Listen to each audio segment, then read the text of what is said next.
Dhugaa rabbii birrii 300 baasanii dhufanii Dubaayitti akkasitti rakkachuu mannaa. San footoo wal kaasu dura bareedina isaanii kan. Hindee Itoophiyaatti irri hafee jira mooreemma. Kalas bakka irri Itoophiyaatti waddadee jira jechuudha. Maaliif inni achi jiru hundi asuma. Footoo maal akkas wal kaasu meessanuu? Yaa Rabbi. Yaa Rabbi. Dhugaa waaqaan cammare biqaatiin sani kanatti yaa'u kun lakkanatti argamme. Argan immoo nagarree amma saba keenya.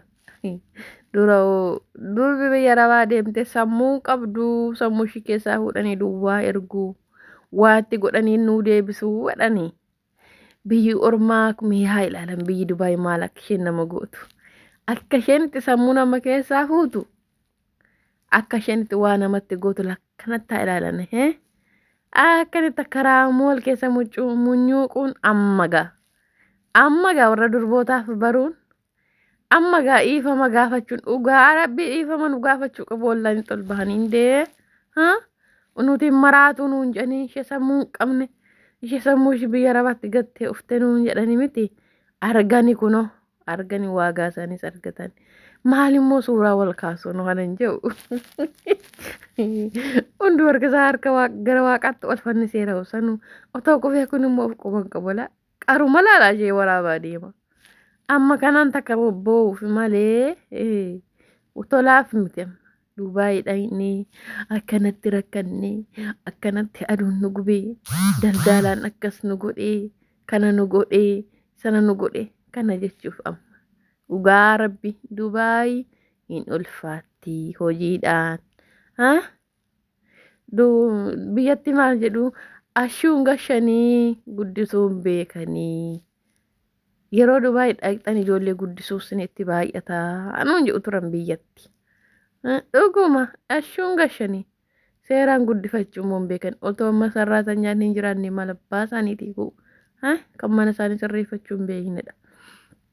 Har'a kunoo isaan immoo fanii suuraa wal kaasuu viidiyoo wal waraabuu taate dubbiin jechuudha. Argan egaa isa sammuu nama keessaa fuudhus isa maraatuu nama godhus.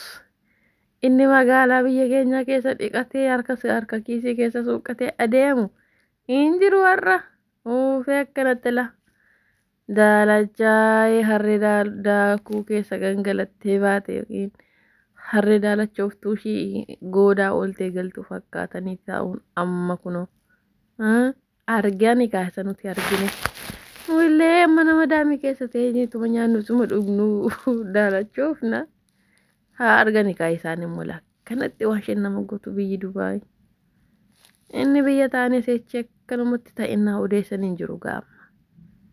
Ishee birrii namarraa nyaattu otoo fidanii akkanatti ishee agarsiisu ta'e jireenyi biyya kanaa maal akka isheen nama gootee birrii finnusan tokko lamaan hin qabanii fidanii ishee birrii nama saamtus dhugaa rabbi. Gudii ishee agarsiisanii giiftii gottee miilatti kuftee dhiifama gaafatte birrii nama hattee jalaa deebistee galti turte. Eessa osoon carraasaa argadheen dhiirota birrii nama saamtuun qabee fida. Dhugaa rabbii qabee fidee jechuudha. Torbee malamaan tokko mana ijaarsisiiseen bishaan uwwadhe akkatti fidan haa argani. Gubataa marqaa uwwataa argaa haadhan lakkanatti gubanne finna gabirrii akkanatti cincofne akkanatti suuraa kaasne miti kan finnunu akkuma sin suuraa kaastan kanatti saayinaa keenya liqe goonee dhiqnee bira distii keenya soofne maaskaayitii wanta akka kan buunetiin saddaane akkanatti laffaan birrii finna isinii isuma aduun isin gubee muka soofaa ooltan. Simmintoo bukeessa simmintoo guuraa ooltanuu iyyatanii duutan. Badee Dubaay nu ajjeese daldaalaan akkana nu godhe birrii nurraa nyaate hojiin taane keessa nu galche birrii keenya nu deebisu daldaalaan birrii keessa nyaate kaampaaniitiin sin fide dhibba isaa nyaatu balama isaa nyaatu kaampaanii sin beeka malee daldaala sanas sin beeka nuu ta'a jettanii harka keessan daldaalaatti kennatan. Birrii keessan funaantanii daldaalatti kennitan kuma dhibba sadi sattiin dhuftan sanaan otoo suuqii waan ta'e bantanii otoo walitti dhuftanii nama 5 taatanii kuma dhibba sadii fiddanii gurmooftanii otoo mana gombistaa tokko bantanii jiraattan dhugaa rabbiiti. Isa biyya Dubaayii keessatti argattan hixii fi isa biyyatti argattantu caala. Maal asiin kan bartan biyyatti kiisii keessa harka suuqxanii deemuu mataa firiizii gootanii.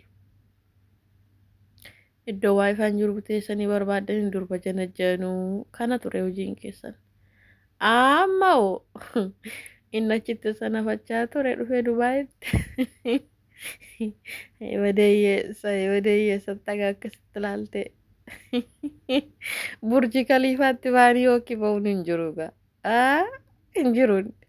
Nutumti warras keessa tutturree Burji Kaliifaa dhaqne yookiin baane. Akka keessaniif gaa. Wayyaa mililibsitti godhanii dhufu sanuu. Sargii maal deemu yookiin maal deemu waamicha maal deemu kan suufii takkatti godhanii of dhangalaasaa. Basma abbaa qabeenyaa fakkaatanii mala of dhiibama dhufu gaafa dhufan. As gahanii gaafa torbee daalachooftuu isaaniitu jira. Hin jiru gaa inni. Suufii uffatanii ufanii ifataa jedhan hin jiru gaa inni biyyatti hafee nagaa moon irraa affanne nagaan waaqayyoo isiniif haa ta'u akkam jirtu nagaa keessanii hani nagaa ku fayyaa kootii waaqaaf galannaa ta'u isinillee nagaa akka qabdan abdiin qabaa nageenyi keessan irraa hafaa guutuu naafaa ta'u isiniin jedha. YouTube ko subscribe like share gochuu hin dagatinaa walaa jajjabeessan walaa guddisnu wal malee homaa hin qabnu isiniin jedha. Dhugaa rabbii waa'ee dhiirota kana baay'ee magaaffii natti ta'eera maaliif nan kokkolfa malee akka isaan biyyatti yaadanii dhufanii fi akka isaan asitti argan wal madaallee baay'ee rakkachaa jiru dhugaa rabbii.